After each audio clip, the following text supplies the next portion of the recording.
So that's the Spruce Goose. Huge airplane. Takes up this whole hangar.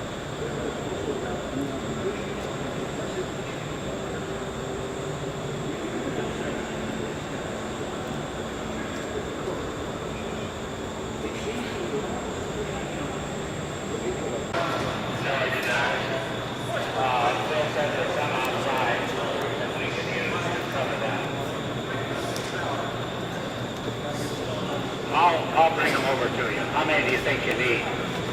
Just one? Oh, okay. Bill, we cannot find enough for that guy. We pose it, we don't rush it. Nothing like the regular aircraft. We can't fly like Like the rest of the 1903 light fire. Keywords were man-power control flight. People flew gliders and okay. things.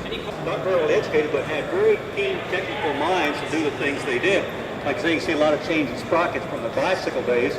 So they came up, and their mechanic, Charles Taylor, built a wind tunnel for them. You see the example of the wind tunnel here. And they carved various airfoils. You see some of those on the glass case back there, trying to figure exactly how an airfoil worked and what it would take to get something flying. And you look, you see the little wing in between the two wings, that's called the aileron. That's what makes the airplanes turn. So this is about 1909, 1910. So you look at every airplane here today, and that's the configuration you see. The elevator, the rudders on the tail, the ailerons on the wings for turning. They're now away from the very inefficient wing warp back in what we call modern aviation. So this is...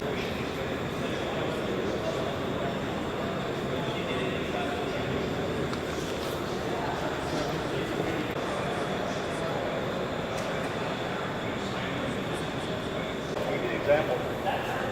See the whole thing turn? How they get gas to it? Big speed. Has no throttle, so it runs full speed all the time. So when you hear them coming to land, they're turning the switch on and off. You hear them put to slow the thing down. The problem they had with the young pilots with that rotary engine is the torque. Going the right turn, he's upside down doing 2 or 3 spins.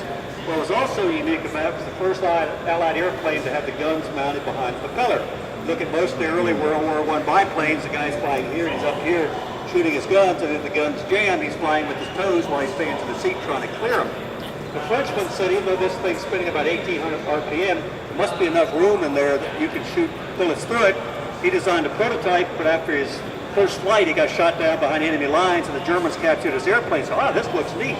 So they gave it to Andrew Fokker, who was a Dutchman that he built all their airplanes to come up and do the concept.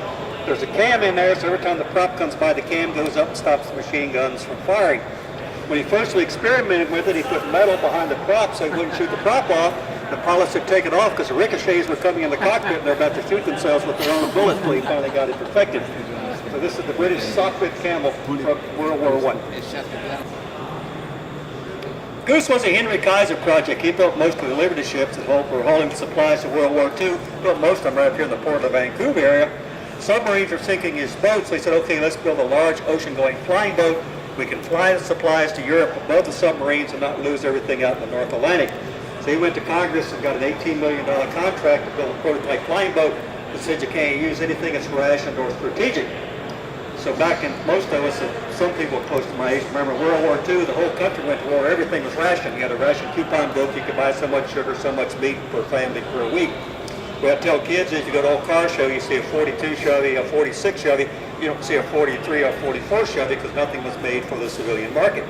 He said, okay, wood's not rationed, I'll build a wooden airplane. So he came back to California with his $18 million contract, knew everything about boats, didn't know diddle about airplanes, so he got Howard Hughes to join up with him. So the original was called HK1, which stood for Hughes Kaiser 1. It's a Pratt & Whitney 4360 3,000 horsepower engine. It's the largest conventional engine ever made. Again, Hughes wanted larger. This is as large as he could get. 28 cylinders, 56 spark plugs. It's air-cooled, but supercharged. So the main problem was the temperature, trying to keep the thing cool. You shut down a good engine, and the guys that work from it wouldn't start the next day, so assume it's a heat problem, so they always start from the back and work the way front, so that was the place something had bound up back there.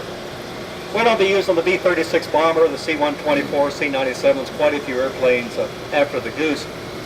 Again, after the war, we were going to the turboprops and jets, so just no other reason to come up with a larger conventional engine.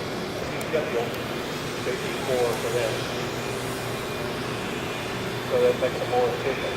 And we have all the cylinders that are cranking in there. Most of us think the jet age starting about the Korean War, and actually the jet age started back in the 30s. When we got into the Korean War, all our jets were straight wing, and so the Russian jets were the same, so the air battle was going pretty good until the Russians came up with the MiG-15. F-84G was also from the Korean War era. The first 84 had trouble with this model, was straight winged also. Then they redesigned it to the G model with the swept wing and made it more maneuverable, but not very powerful because it was very underpowered. So it was a Republic design. Republic could say, how long's your runway? You say 10,000 feet, and I'll build something that'll take off at 9,500 feet.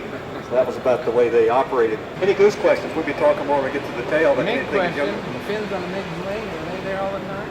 On the MiG-17, yes. What do those fins do? It kind of keeps it stalling out, keeps the air from... Going into World War II, this is the trainers all the various students flew. The N3N is the Navy trainer. It was built in the Philadelphia Navy Yard. The Navy had their own factory there for a while building those. This is the PT-22, the Army Air Corps trainer. So these are the initial trainers that we go into.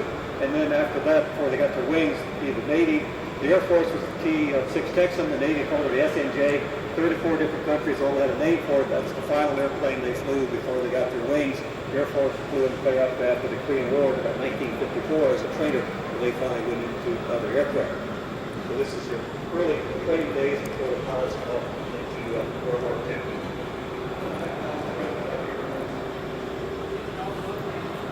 No, these are great. So, boy, I bet there's more money to be made from the government than Carnival, so he redesigned this thing. The student would sit in there, shut the doors, so he's flying strictly blind, has to fly by instruments. The instructor would be out here putting winds and things in, and then the little ink trail would grade his path as he's coming in making approaches, and then the instructor could grade them. You ever see old World War II Life magazines in an antique store? You can see a room full of these things all lined up, little cadets sitting in there. And then the airline said, hey, that's a great idea. So the airlines also bought them, so then their airline pilots could start flying at night and in weather versus just flying when the weather was good, which we'll talk about a little bit when we get over to the Ford Tribal. This is what it looked like when it was intact. We recovered a whole bunch of junk out of an island in the Pacific, so we're having a flyable Zero being restored, being built. It's going to be another 2 years before they can get it done. What's going to be unique about ours, we've got enough of a Japanese original engine that ours will fly with an original Japanese engine. Most of them fly with a Western engine if they can restore them, because there just wasn't enough parts to get an engine going. So they sent this back after they finished using the prototype so we could put on display. Light and maneuverable because the Japanese didn't use any armor plate around the pilot. So what you see between him and anything shooting through him is that little bit of aluminum right there. So this is the cockpit again of a World War II Japanese Zero.